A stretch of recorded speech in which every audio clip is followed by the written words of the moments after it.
At WindowMaster, we are proud to build products that provide fresh air for people who live and work inside buildings and help them to stay healthy and safe.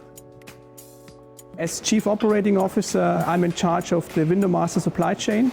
Our factory is well located in the middle of Europe, in the northwestern part of Germany, to receive components from our suppliers and to ship the finished goods to our customers in Europe and the US. At our final assembly lines, we build the products according to our customer needs. Based on a modular product portfolio, we built the actuator with the right chain stroke and the right programming and the customized coloring that is needed for the individual application.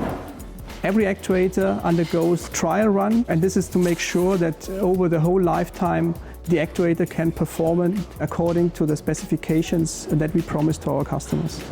Our customers in the building industry appreciate our fast reaction time, and that's why we designed our supply chain in a way that here in our factory in the heart of Europe, we have all components, and with these components we can build the actual variants that the customer needs. We have several assembly lines. We can staff them with 1 up to 5 people, and this way we can react to changes in demand, which is appreciated by our customers.